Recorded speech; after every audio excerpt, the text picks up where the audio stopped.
कुछ राज ऐसे होते हैं जिसे छिपा पाना मुमकिन ही नहीं, नामुमकिन सा लगता है। ऐसे ही ये कहानी एक पहाड़ की है जिसे लोग बेंगा पहाड़ के नाम से जानते हैं। कहते हैं इस पहाड़ पे आज तक कोई नहीं चढ़ पाया, और जिसने भी चढ़ने की हिम्मत की वो दोबारा वापस नहीं आया और न दोबारा चढ़ने की कोशिश की। आखिर क्या है इस पहाड़ की रहस्य? क्यों इस पे चढ़ने से लोग डरते हैं और जो चढ़ते हैं वो दोबारा चढ़ने के नाम नहीं लेते हैं? आखिर क्या है इसका रहस्य? दोस्तों, आखिर इस पहाड़ पे क्या है? इतना मुश्किल क्या है इस पहाड़ पे जो आज तक लोग चढ़ नहीं पाए हैं? क्या वजह है जो इस पहाड़ पर चढ़ने से लोग डरते हैं? ये सब जानने के लिए मैंने 4 घंटों की लंबी यात्रा करके इस पहाड़ के पास पहुंचा। पहाड़ पे चढ़ने से पहले मैं आप लोगों को कुछ और दिखा दूं कि ये जो नाले दिख रहे हैं, पुल, इसको पहले के राजा महाराजाओं ने पानी बहाने के लिए यूज करते होंगे। इसमें आप लोगों के 2 रास्ते दिखेंगे, 2 नाले दिखेंगे। दोनों नाला से पानी होते हुए दोनों अलग अलग जगहों पे जाता होगा, जिसे आप लोग रूबरू देख सकते हो। ये जगह बिहार के बोधिया से 50 किलोमीटर की दूरी पर स्थित है। कुछ नज़दीक पहुंचने के बाद मैंने कुछ स्थानीय लोगों से पता की इस पहाड़ पे चढ़ना इतना मुश्किल क्यों है। इस पहाड़ पे चढ़ना इतना मुश्किल इसलिए है कि पता नहीं क्या है इस पहाड़ पे, जो भी जाता है वो वापस लौट कर नहीं आता है। पता नहीं क्या जी, भूत प्रेत का, पिशाच का साया है या फिर और कुछ है, ये ऊपर वाला ही जाने।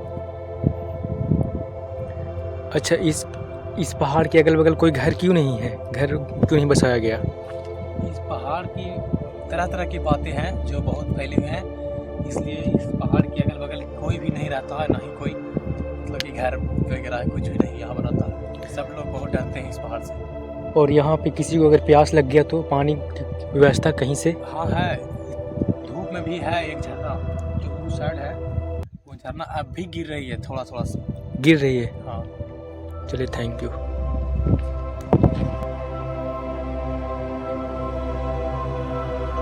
मेरे दिमाग में बस यही सोच आते जा रहा था बार बार कि आखिर क्या वजह रही होगी जो इस पहाड़ को खौफनाक के नाम दे दिया गया है।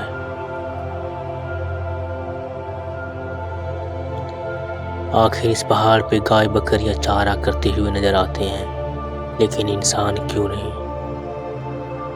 मैंने कुछ दूरी पर चढ़ने के बाद विश्राम करने के लिए एक जगह पे रुका।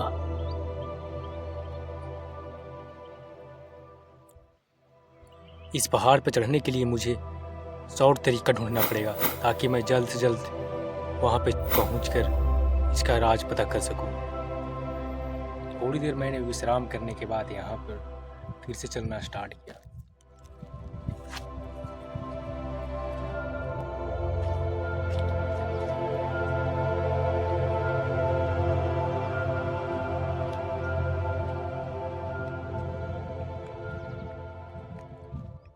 अगर मैं इस रास्ते से चढ़ूँ तो मुझे करीब 4 घंटा लगेंगे, बट मैं अगर उस रास्ते को पकड़ूँ, उस रास्ते को, तो वहाँ से मुझे 2 घंटा लगेगी। तो मैं वही रास्ता पकड़ने वाला हूँ ताकि जल्द से जल्द पहुँच सकूँ।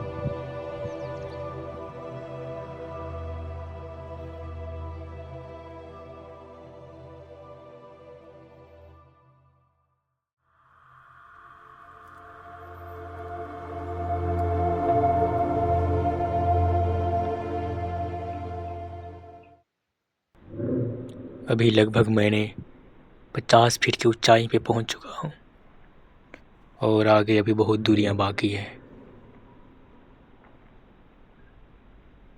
रास्ते इतने खतरनाक, 100 फीट की ऊंचाई मैंने तय कर लिया।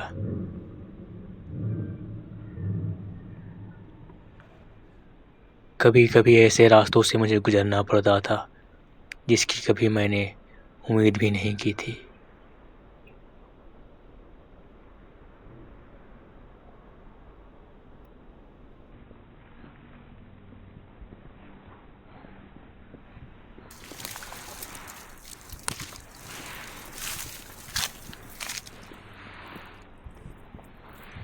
मेरे पूरे शरीर को काटा पूरी तरीके से फाड़ चुके थे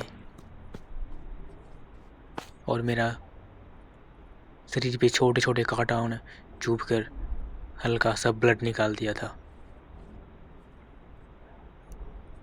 फिर भी मैंने सबको इग्नोर करते हुए आगे बढ़ता गया, ये उम्मीद लेकर कि शायद कुछ मिले जिसको मैं कैमरा में रिकॉर्ड कर सकूं और आप सबके सामने इस पहाड़ का रहस्य बता सकूं। कभी अच्छे रास्ते मिलते थे तो कभी खराब। मैं जिस उम्मीद में गया था अभी तक उसका कुछ अता पता भी नहीं था, बस मैं चलता रहा इस उम्मीद में कि मुझे कुछ मिले। और मैं आप लोगों को एक बात और बता दूं कि अब तक मुझे ना नेगेटिव एनर्जी का कोई प्रकोप देखने को मिला, ना पॉजिटिव एनर्जी, और ना ही कोई इंसान।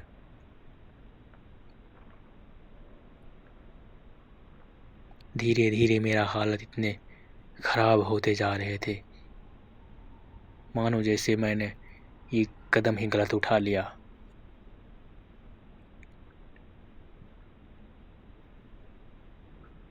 पहाड़ों और जंगलों के बीच से गुजरता हुआ ये रास्ता मेरे पूरा शरीर को छलनी करते जा रहा था। मैंने करीब 200 फीट की ऊंचाई पे पहुंचा ही होगा कि मैंने एक अचानक से एक चीज को देखा जिसे देख मेरा पैर अचानक से रुक गए।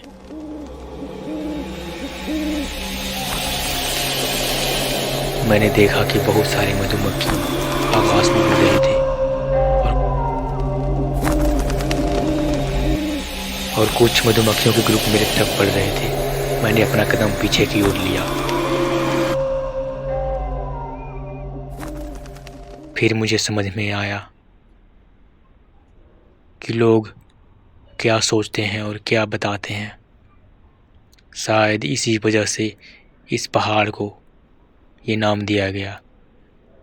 आज मुझे पता चला कि इस पे ना कोई नेगेटिव एनर्जी है, ना कोई पॉजिटिव एनर्जी, ना किसी भूत का साया, ना किसी और चीज़ का साया।